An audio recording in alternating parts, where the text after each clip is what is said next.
bit nervous, actually.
Ladies and gentlemen, the President of the United States.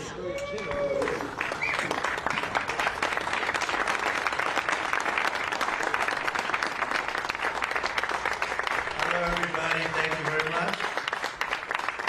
Thank you. What a friendly group this is. No Democrats are here, right? Well, I want to thank everybody. This has been a labor of love. You know, we took over a building that was not properly taken care of. It just wasn't. It's a very special building, and we are taking care of it. This was grass, and when you have a news conference, and this was going on for many years, but everybody would just sink into the mud.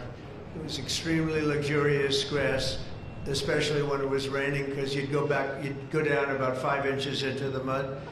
And when we had a press conference here, all the press standing back there, they'd be cursing me. The women would be lifting up their shoes, saying, "You've destroyed my shoes, this is terrible." So we got a stone that's the exact same stone and color as the White House itself, because we wanted the friendly feeling of that light color. And it reflects the sun, and it keeps you cool even in the summer. And we've had press conferences. We finished it about a month ago. This is, as you see over here, the Presidential Walk of Fame. And we had this long wall with half windows, because that used to be a swimming pool on the other side of the wall. That was the swimming pool where Jackie would say, "I hear women inside." Are women inside? Quite a famous, I'm not saying anything, this was a part of a movie. And the Secret Service said, "No, ma'am, there's no women inside, ma'am. I'm sorry, ma'am, you're gonna have to move along." "But I hear women inside." "No, ma'am, you'll have to move along, ma'am." So that was the famous swimming pool. Now it's even worse. It's for the media. They covered the pool up. They covered the pool up, and now it's for the media. And I think we have a small representative group. I don't think they allowed the rest of them. I can't believe it. What happened? They're all on the other side of the wall. Can you believe it? Because this is supposed to be sort of a private event. And there is no such thing in politics as a private event. Lindsey, you learned that a long time ago, right? The great Lindsey Graham. Doing fantastic. You're up 34 points, Lindsey. That's right. Thank you. It's not bad, I'll tell you. It's not bad. So we did the Presidential Walk of Fame from the great George Washington all the way to, well, I think we have to rate him above me. So it's less than great, less than George. Somebody went up there and they say, "You're the third best president in the United States." This was on television, third best. And they said, "Who are the first two?" "George Washington and Abraham Lincoln." And I got extremely angry at this man. You know, you can't. It's going to be tough to beat, Mr. Senator. It's going to be, John. It's going to be very tough to beat Washington and Lincoln, but we're going to give it a try, right? Hey, they didn't put out 8 wars, 9 coming. All right, we put out 8 wars, and the 9th is coming. Believe it or not.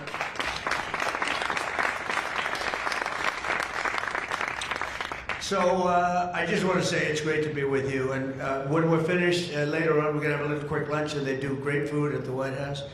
And this is used sometimes for evening, where we've had some incredible people for the evening, and some of the big foreign leaders have been coming.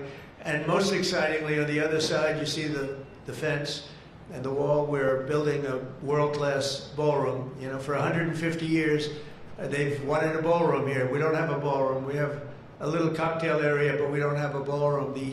The East Room, it's called, is a very small cocktail area. It holds about 88 people if it's tight. And I said, if I do this again, I'm going to get a ballroom built, and we're putting up our own money. With the government is paying for nothing. You probably hear the beautiful sound of construction to the back. You hear that sound? Oh, that's music to my ears. I love that sound. Other people don't like it. I love it, Josh. I think when I hear that sound, it reminds me of money. In this case, it reminds me of lack of money, because I'm paying for it, so it's the opposite. But it's going to be one of the most beautiful ballrooms anywhere in the world, and it's going to be able to take care of tremendous things. When you have, as an example, I'm going to see President Xi in 2 weeks, going over to South Korea. We're going to meet in South Korea. We're going to talk about a lot of things. They want to discuss the fact that they're paying 157% tariff. It's a little higher than they thought. And we're doing very well. I think we're going to do well in that negotiation. We've done well, as you know, with Japan, with South Korea, with Europe. the European nations got together, we made a deal, and it was all based without the tariffs, you could have never made the deal. I'll tell you what, tariffs equal national security. Remember that. Tariffs equal national security. You got to remember that. And they also equal wealth for our nation because we've taken in hundreds of billions of dollars in a very friendly manner, given to us by nations that used to take it from us. And they used tariffs on us. We never used it on them because we were foolish. Or we were led by people that weren't business people. But it really does. It equals national security. And I wouldn't have put out, I mentioned 8 wars, 9 coming. Of the 8, 5 were based solely on trade and tariffs. India, Pakistan were going at it. 2 nuclear powers, and serious nuclear. 7 planes shot down. They were ready to go, and I called them up. I said, you go to war, and we're not doing a trade deal. And they said, well, what does one thing have to do with the other? I said, it has a lot. You're nuclear powers, and if you do it, we're not doing a trade deal. And 24 hours later, they called me, we have decided not to do it. We stopped the war. We stopped a potential disaster, a nuclear disaster, because of trade. And it's been really amazing. But the tariffs have made us a wealthy country. They've given us tremendous defense. They've given us things that we can do for other countries, very positive. But again, really, it's national security, it's national defense, and they are so important. And it's incredible that presidents, for the most part, didn't know how to use them, when to use them. If you go back, you'll see some of the presidents that were the most successful were believers in tariffs. And I even see foreign countries now that we are doing very well with, taking ads. Don't go with tariffs. They're taking ads. I saw an ad last night from Canada. If I was Canada, I'd take that same ad also. But they're actually on television taking ads. But I do believe that everybody's too smart for that. We have a very, very big and important case coming up. We should win the case based on the legal merit. We should also win the case based on all of the things I just said. But we're a wealthy country again. Last week, as you know, they found $31 billion. They came to see me, sir. We found $31 billion. They said, we don't know why. I said, was this a good find or a bad find? It was a good find. It was a plus 31. We're used to finding negative 31s, right, for the last 30 years. I said, check the tariff shelf. Well, those tariffs haven't kicked in. Yes, they did. They kicked in 2 months ago. Check it. He comes back 2 hours later. Sir, you were right. We have an additional $31 billion, billion, not million, Lindsay, billion, that we just found from tariffs. They kicked in earlier than we thought. You were right. We're a wealthy nation again, and we're a nation that can be secure. We're a nation that can start paying down our debt. And with tariffs, we're the wealthiest nation ever in the history of the world. Without them, we've got to slog. We've got to slog. But remember this, other nations, including China, Japan, European nations, they used tariffs against us for many years. That's why we owe $37 trillion. That's why. But they used tariffs very successfully against us, and we had presidents that never fought it. But now you have a president that does fight it. So I just want to welcome you to the incredible Rose Garden. It's just an incredible place. It was done, we did it, brought it back to health. It was in very bad shape, actually, and we brought it back to health. First Lady Melania did a fantastic job on it. The surrounds and everything, it's all brand new wiring. You know, underneath there's a lot of wire, a lot of things. Everything brand new, everything beautiful. The only thing we did is we had to get a hard surface here because nobody could use it because of the grass. So I just want to welcome you, and I hope you're going to be here a lot. We're going to use it for meetings. We're going to use it for press conferences. Now we can use it. It was unusable before, and now we can use it. But everything that you see was redone. All of this was redone, and the whole White House is being redone. Some of you came through what they call the Rose Hall. They call it different names, but you probably noticed, I don't know if you came through this door, did you notice the white marble floor that was put there? That was made out of Home Depot tiles, about 1 foot by 1 foot. They were all broken, about 30 years old. And I replaced it with book-matched marble, paid for by your friend, President Trump. It's like, it's amazing how people like it when you say you paid for it. When I say I paid for it, they say, oh, I love it. But it really, they did a beautiful job. The great great talents. They're very talented marble people I have, and they replaced it with beautiful Paradiso marble and statuary marble, and it's really, really beautiful. I want to thank the outstanding leadership team, and you really do have that majority leader, John Thune, who's been my friend. He really has done an amazing job. Thank you, John. Thank you. Done an amazing job. I didn't get to know John as well in the first term, and I've gotten to know him very well over the last 9 months, John, and you're doing a fantastic job. Thank you very much. Really great. Majority Whip John Barrasso was outstanding man. Thank you, John. Thank you. Great guy, too. Conference Chair Tom Cotton. He loves that military. He loves the he loves the military. Policy Committee Chair Shelley Moore Capito. Shelley, thank you very much, Shelley. Vice Chair James Langford. Very good, James, thank you. And you know, we have everybody but one person here. You know, everybody showed up. I figured you'd have like, I'd say 40 would have been a good number, right? We have everybody, we're just missing one person. You'll never guess who that is. Let me give you, he automatically votes no on everything. He thinks it's good politics. It's really not good politics.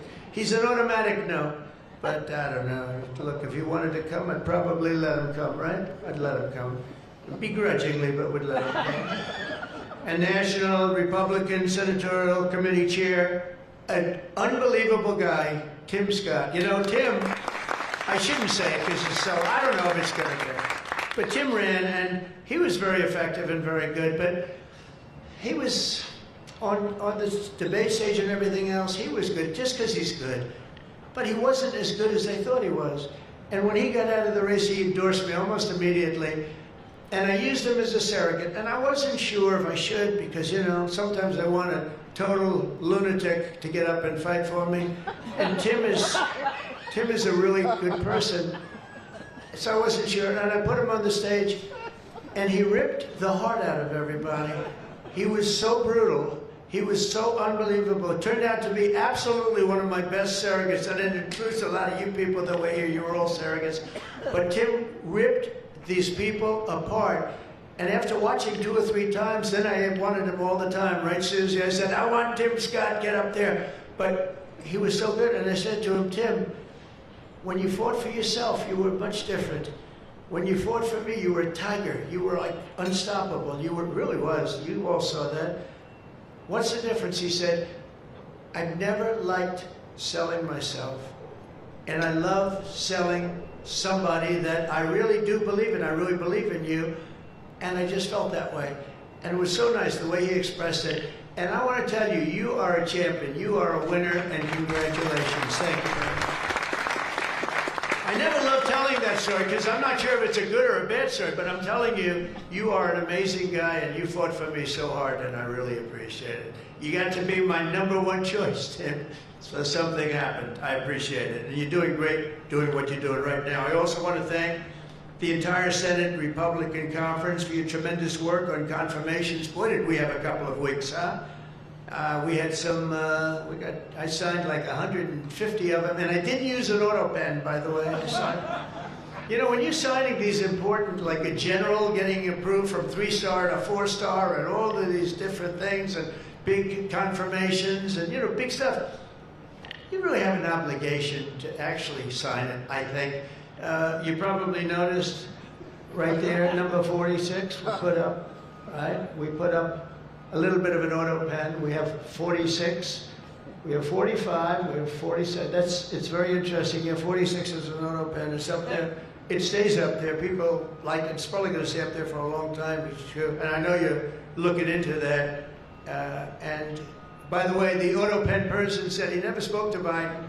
He worked the auto pen. You're not allowed to do that. So if you're looking at anything, just remember it. And remember, they treated us very badly. They treated us very, very badly, so I think you're allowed to just report the truth, including the confirming of my cabinet much faster than first time. I mean, we went so fast, and I give John Thune and all of you credit for that. It was amazing. All of a sudden, I was calling John, I've got to get him approved. come on, John, because I was getting like one every 2 weeks. And you know, I had people, they left their job and they left everything and it looked like they were, all of a sudden, it was like an avalanche. They walked in, James and James, my double James, I call them. They walk in and they had like so many of them. I said, you gotta be kidding. Is this like, are you for real, right, James? John Thune did his job and you got them all done and you have all those people out there working now, and instead of being very upset with the fact that we couldn't get them approved quickly. So I really appreciate it. You used a method that I wish you could use U.S. attorneys. You know, I have 10 U.S. attorneys who are phenomenal, phenomenal. A Harvard, a Yale, a this, a that, all top. And the problem is they're not gonna ever be confirmed, I guess. I put them in, they'll be there for 3 or 4 months, whatever, and then they have to leave. Because anytime you have, as you know, anytime you have a Democrat senator, not even 2, just 1, they'll say because of the time we're in, we're not approving that person. We're not approving, they never do. They won't approve. And therefore, because of blue slip, I have to tell the person after 3 months, I'm sorry, you'll have to leave. And I put somebody else in. And I've had Democrat senators say the only one who'll ever approve is a Democrat. This is not constitutional. And you really, I hope you can look at that blue slip thing, because I have 10 people that are phenomenal, and they're gonna have to leave office. Highly educated, top of their class, everything, and they're gonna have a mark on their career that they were a U.S. attorney for 3 months or 4 months, and then they had to leave. And that's so unfair. It's unfair to the public, because the public voted for me in a landslide, and I'm supposed to be picking the U.S. attorneys, and this goes for judges also. But actually more so even for the U.S. attorney with the blue slip. So I have these phenomenal people, many of them young, but truly fantastic people, and they're wondering what's going to happen in another 3, 4, 5 weeks. They're going to have to leave office. I think it's a shame, and I hope you can do something about it, because I'd like to tell those people, you know, we put you there, and you're not going to have on your resume for the rest of your life, you were there for 4 weeks or 6 weeks, and you left like you got canned. So I hope you look at that, very important. And after your pivotal changes to the Senate rules last month, as a result, this is what you did, the unprecedented obstruction by the Democrats. We've confirmed more than 175 public servants, people that are phenomenal, to keep posts, and that's just been over the last couple of weeks. It's an unbelievable thing what you've done, John, all of you together. So working closely with me and House Majority, the Republican Senate also gave us the largest working class tax cut in American history, and you passed the Lincoln-Riley Act to throw illegal alien criminals out of our country. You passed the Genius Act and the Take It Down Act with the support of our wonderful First Lady. She got, by the way, she got actual support from the other side. It was bipartisan. I think Rand didn't vote for it again. I think it was only Rand. If we get bipartisan support, other than maybe Rand. But another one I'm going to ask you to vote for, and it's in the House now, and I hear it's doing well in the House, James. It's case law. A young lady named Kate Steinle, I remember it so well, probably 8 or 10 years ago now, in San Francisco. She was holding hands with her father on the San Francisco pier, looking out into the water. It's beautiful, everything was beautiful, but the person wasn't beautiful that did this. And this was an illegal alien that came into our country 5 times, was thrown out 4 or 5 times, I don't even know, but a lot, and came back and shot her through the head. And she went down and she looked at her father, Daddy, Daddy, something happened, and she immediately passed away in his arm. And I mean, you can imagine, it was so sad, such a beautiful, beautiful, beautiful person. Father was destroyed, you know, virtually destroyed. And they passed they wanted to pass what they call case law, and it's now again in Congress, and I hear we're going to get it passed in Congress, and when it gets up to the Senate, I hope you guys can pass it. And basically, very simply, it says that if you're an illegal alien and you come in and you get thrown out, if you come back and get caught, you have to spend 10 years in jail. Very simple. Very simple. If they would have had that, Kate Steinle would be alive today. That was a big event at the time. If you remember Bill O'Reilly, for those of you that like Bill, I think I like Bill, but he was the one, he devoted his life to that law, trying to get it passed. I think it's time that we pass it, so that if you get taken out of the country and you come back illegally, knowing that this law is in existence, you go to jail for a 10-year period, and it's going to keep the repeat offenders from coming in. It's going to really keep them from coming in. Senate Republicans have already voted 11 times to get our government back and open for business. We have record business. We're going to be, I think, by the time I hit month number 12, I think we're going to have $20 trillion of investment. We're over 17 right now. As an example, President Biden had less than $1 trillion for 4 years. We're going to have $20 trillion in less than 12 months, and we're over 17 trillion right now. So it's the largest amount in our country by far, by many times. That's in our country. But here's the one. It's the largest amount in the history of the world. There's never been a country that's had anywhere near 17, or it will be 20, and it's going up fast. A lot of it's because of tariffs, because they're coming in because they don't want to pay tariffs. In other words, they make their product in a certain country, and they used to just send it in here, and there was no charge, absolutely. Now, if they have to pay a 20%, 30%, 50%, 100%, or 2% tariff, they say, well, it's better if I build my plant in the United States. It always amazed me I did this first term. We had the greatest economy in the history of our country in first term. We had COVID, and we did a good job with that. That was a curse for every country in the world. It was terrible. But we had the greatest economy we ever had. But if you remember, I started the tariffs, but I held it off because it wouldn't have exactly been good at the time to tell France, you know what they were going through, you know what Spain was going through and Italy was going through. That, by the way, we're going to charge you tariffs. But I had started the process. We were going, the country was doing good. And I took in hundreds of billions of dollars from China. I put the full tariffs on China. Biden left the tariffs because he couldn't, it was too much money, but they gave so many exceptions that they were essentially meaningless. In other words, here's the tariffs, but you don't have to pay if you look at somebody the wrong way. You don't have to pay. So they didn't pay very much. But with me, they were paying hundreds of billions of dollars. And again, I have a great relationship with President Xi. I expect to be able to make a good deal with him, and I want him to make a good deal for China, but it's got to be fair. For years, they were making $500, $600, $700 billion. $700 billion, and we'd be making nothing. It was a one-sided, honestly, we built their military. We built China's military with the money that we lost for so many years getting ripped off. So now we're going to have a fair deal. I think we're going to have a very successful meeting. Certainly there are a lot of people that are waiting for it. Maybe it won't happen. Maybe it won't happen. Things can happen where, for instance, maybe somebody will say, I don't want to meet, it's too nasty. But it's really not nasty, it's just business, and we're gonna do a good job representing you people and representing the people of our country. Unfortunately, in a craven and pointless act of partisan spite, Chuck Schumer, who I've known for a long time, and the radical left Democrats are holding the entire federal government hostage to appease the extremists in their party. And they are extreme. I mean, I've never seen anything like it. They're extreme, and you know what? We had a landslide election. We won the popular vote by a lot. We won the swing states, all 7. Remember, they said, oh, if Trump could get 3 swing states, he'd be...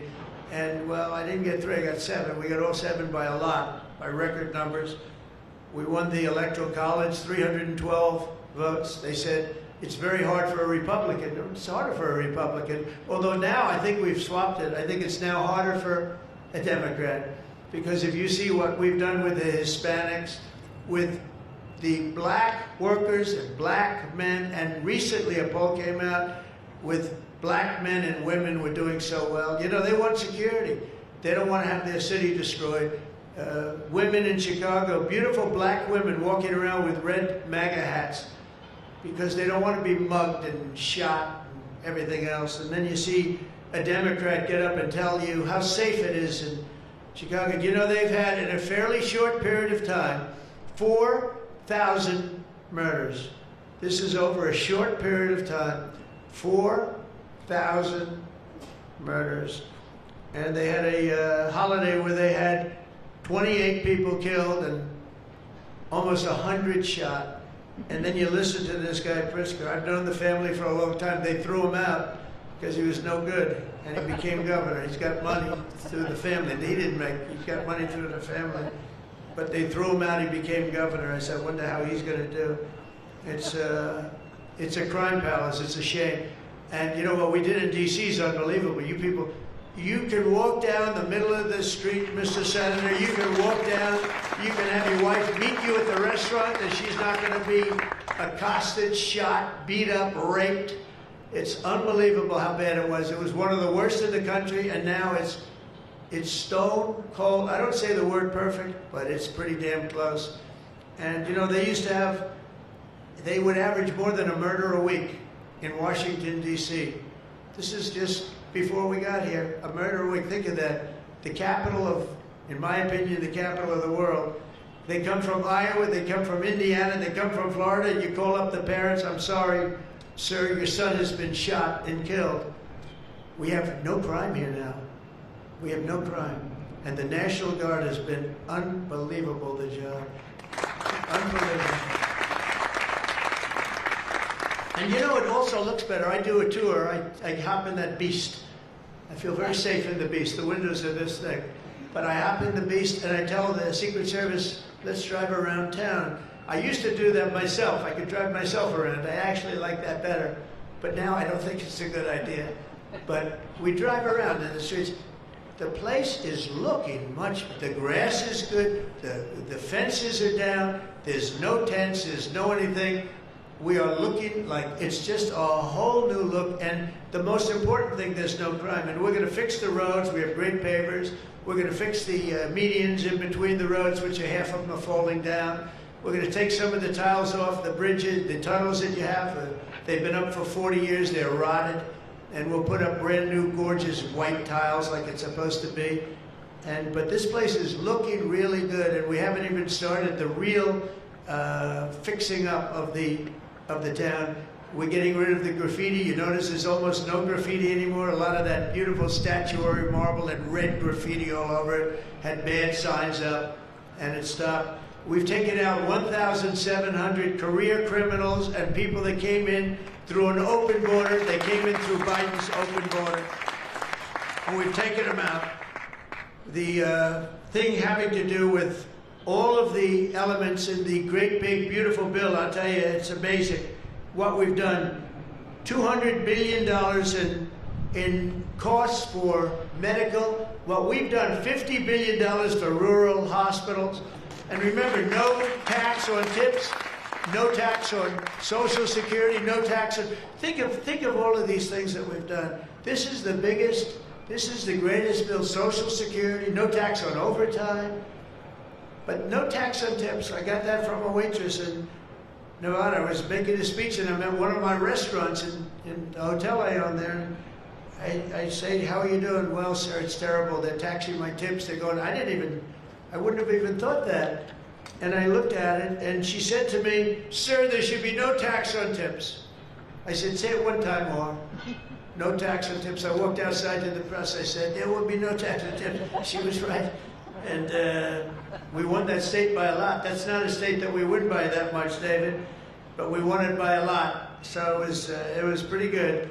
But that bill is chock full of so many different things. So it was the biggest bill. I'm actually saying this to the fake news so that they maybe print it, but maybe not, because you people know. It was the biggest bill ever passed in Congress. And what we did was a little risky. We put everything into the bill, John, right? And some people were against it. They said, no, you got to do small bites. And we gave it a shot, and we got it passed. I got a call from John.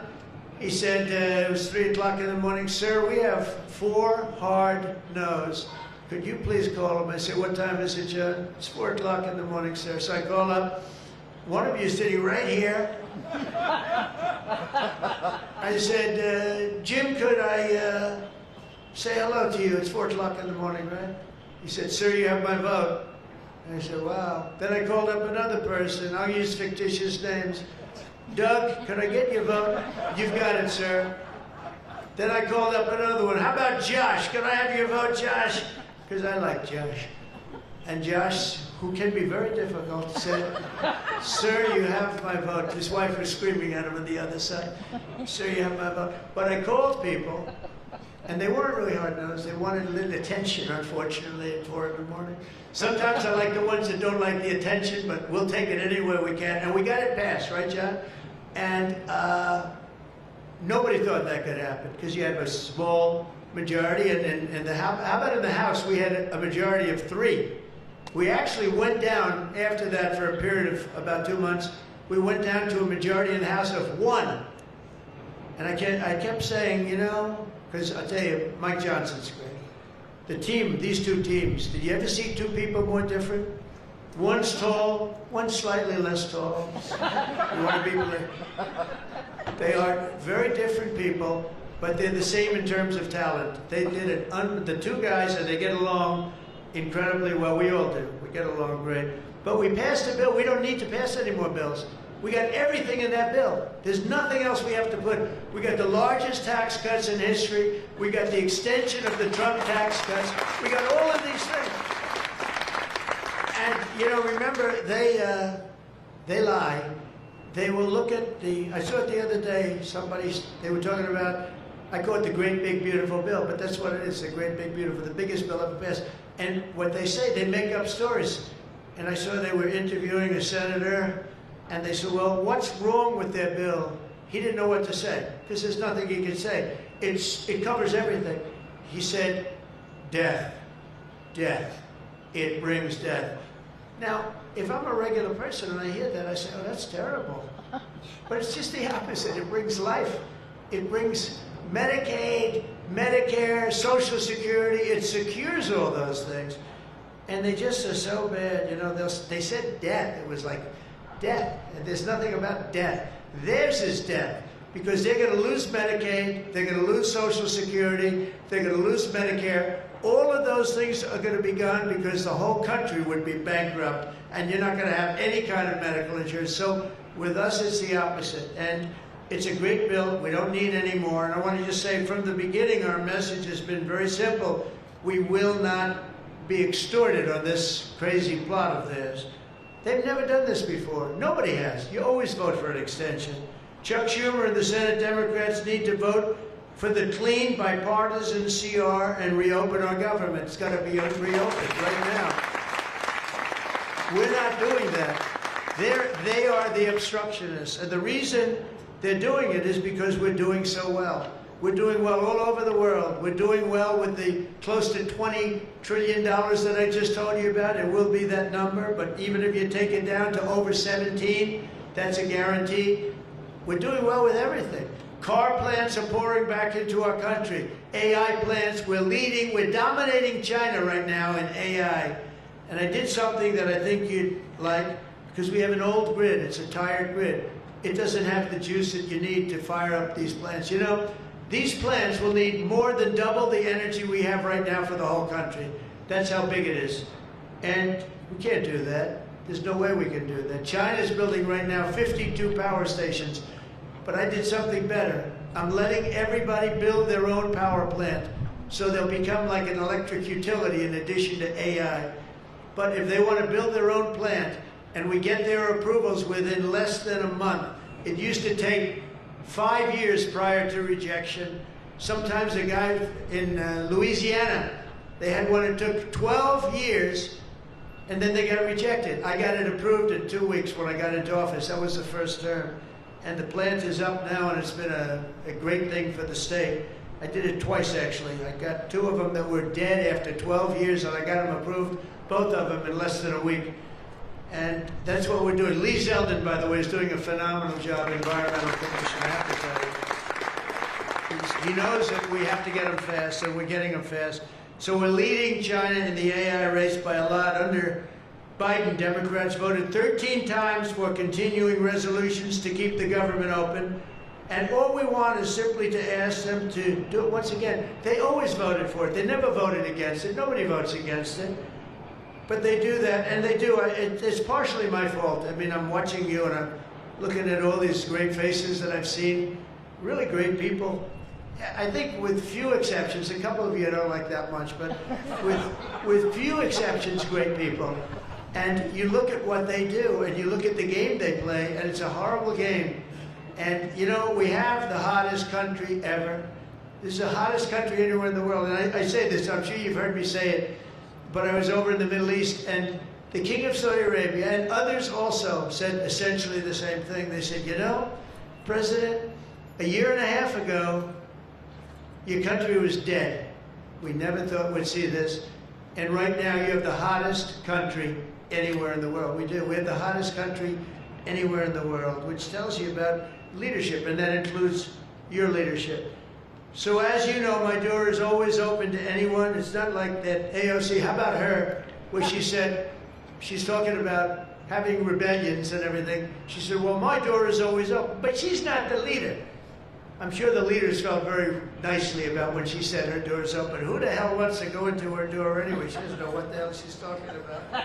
She's the one that started. You know, I remember, I'll never forget, she never took a course on the environment. And I watched her one day, and she was on television, said, yes, our planet will be dead within 12 years. That was a long time ago.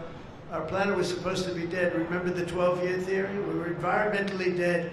Now, these people, they've got an agenda that nobody quite understands. The good news is they don't understand it either. They really have no idea. But the people do. The people understand. We're giving you the biggest tax cuts in history. All of these things, it all adds up that we should do fantastically well in the midterm. The only thing wrong with the midterms is that statistically, when you look, a president gets elected, and for some reason, and nobody, even the great John Thune, cannot explain to me, for some reason, even if he's a reasonably good president, and we've had success like nobody, but for some reason, you lose the midterms. I don't know why. I mean, the odds are tremendously against, like 92% or something. It doesn't make sense. If you have a great presidency, it only makes sense that you win the midterm. So there should be no reason for it. Somebody's going to explain there might be some dark, deep psychological reason where they want to vote the opposite way.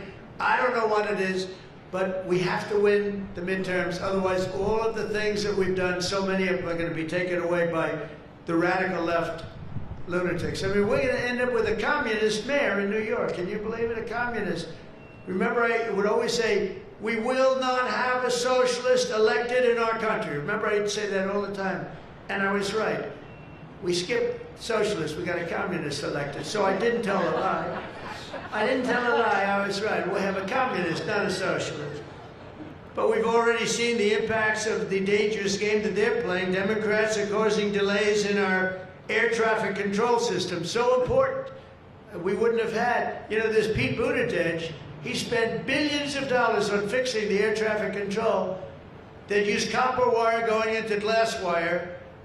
Any union electrician here or any non-union electrician would say you can't hook copper into glass. It doesn't work. They spent billions of dollars. They turned on the system, and it was stone cold blank. We're getting a brand new system. We have bids out now. We have 3 great companies bidding. And I want one bid. Sean Duffy's doing terrifically. I want one bid. I want just bid, and they're responsible for everything. Not we had. They had like 1,000 contractors. Every contractor, they're all running around. In the end, if one of them does a bad job, we want to be able to blame somebody, and it's going to be one of the very big companies because there's a lot of interest in it. So the air traffic control system is going to be rebuilt. Over 1 million federal workers right now, as you know, are going unpaid. That's the Democrats' fault. And children, tourists, unable to visit the museums in Washington, D.C., that we now have beautiful, safe streets, but we don't have the museums open. We should probably just open them. But we are doing things that nobody's ever done, nobody's ever seen. So all of this and the pain that the Democrats have caused during this reckless and completely unnecessary affair, and you can call it the Schumer shutdown or the Democrat shutdown. You can call it whatever you want. And I will say this, that we have Darth Vader. You know Darth Vader, right? Darth Vader is a man who, I think he's sitting right. Is that Darth? Stand up, please, Darth Vader. Stand up. Does everybody know? They call him Darth Vader. I call him a fine man.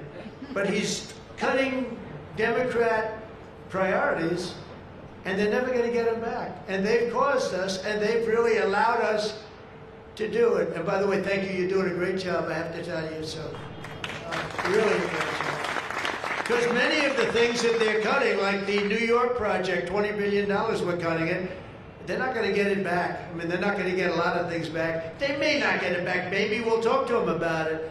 But they're losing all the things that they wanted. But many of the things that they wanted are things that we don't want. The things that are just so bad for our country. And we're cutting those things out. So while they thought they were doing maybe bad, maybe indirectly they're doing good. The cynical comment that they've made all over the place, and all of their cynical remarks proves beyond all doubt that Schumer is a calculating political partisan, but we knew that. But he's somebody that's in deep trouble. He's losing in all of the polls. He's even losing to AOC +3. Remember +3? What happened to the +3? Are they still around? I had one, when I was at the United Nations, I met the president of Somalia. And I said, I have somebody I'd like to give back to you. He said, no thanks, we don't want her. He didn't want anything to do with her. But today I'm calling on every Senate Democrat to stop the madness, to let our country get back. In the greatest moment in the history of our country, in terms of wealth, in terms of job creation, and in terms of investment coming in, these guys go on strike. It's really a shame. So I'm asking them to be smart. It's not working. They're getting killed in the polls. The public understands what they're doing. They're doing the wrong thing. And with that, I just want to say welcome to the White House. When we're finished, they do a great job. When they're finished, we're going to all come in. It'll be a little crowded, but that's okay. To the Oval Office, we'll talk a little bit, a couple of minutes. Got some interesting things. And I think I'd like to have, if I could, John, come up and say a few words, and we can close it out. And by the way, this is an open mic. It's open to the world. I think they can hear me out on the street. If anybody wants to come up and say after John, say we're all friends, and you can speak your heart out. But we've got to get our government open, and the Democrats are trying to keep it closed. Thank you. John, please. Well, Mr. President, thank you for having us. This is the 4th week of the Democrat shutdown, but we are all here today because your Republican team in the Senate is unified. This is now the longest full shutdown in history, but everybody here has voted now 11 different times to open up the government, and we are going to keep voting to open up the government, and eventually the Democrats, hopefully sooner or later, are going to come around. But Mr. President, your agenda is the right one for this country. This is your team. We are your partners in achieving and implementing the agenda that you campaigned on and the American people voted for. And you just mentioned it has been a series of promises made and promises kept, whether it's national security, whether it's the border, whether it's the economy, taxes, regulations, energy, Trump newborn accounts, school choice. You look at what we've accomplished so far. It is a remarkable, remarkable team and a record of accomplishment that can't be matched. And I would argue, at least my time here, but perhaps in all of history. So thank you for your leadership, and we will continue to be good partners and work with you to get the work done for the American people. And let's hope that the Democrats get wise, and starting perhaps even today, vote to reopen the government so we can get back to work for the American people. Mr. President, thank you for having us at your home. You have beautiful homes, and thank you for everything you're doing to make this such a beautiful place. This is America's house. We're delighted to be here. Thank you.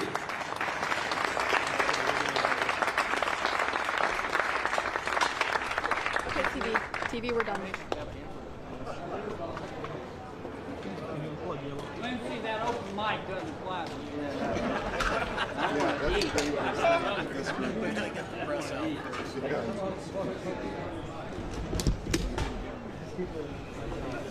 Well, great.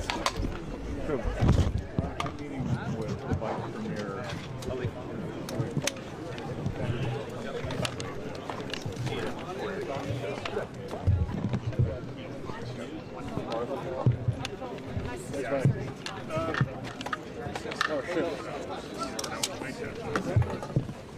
Got you, Peter. You're clear.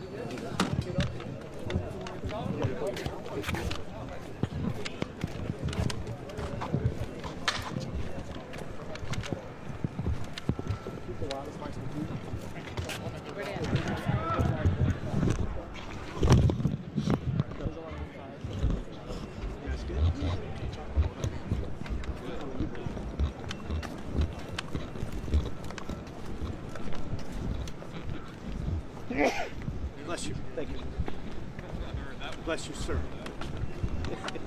Fletcher. It's the dust from the construction. What's that, buddy? It's the construction dust. Yeah.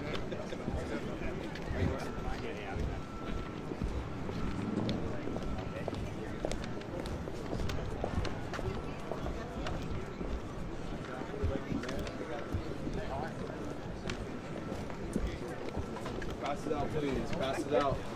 Pass it out, please.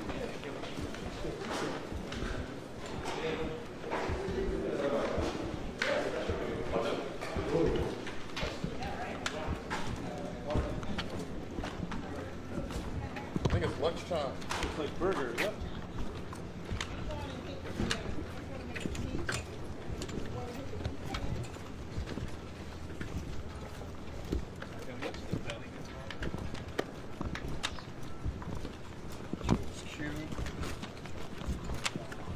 Batteries.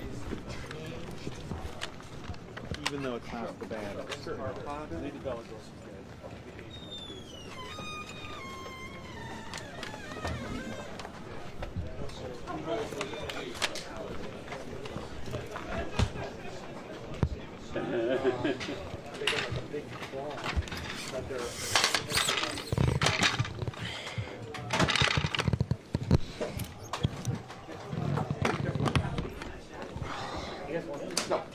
Whose mic is this? Mwah. Thank you. She really teased us at the end, bringing a mic by us. I was like,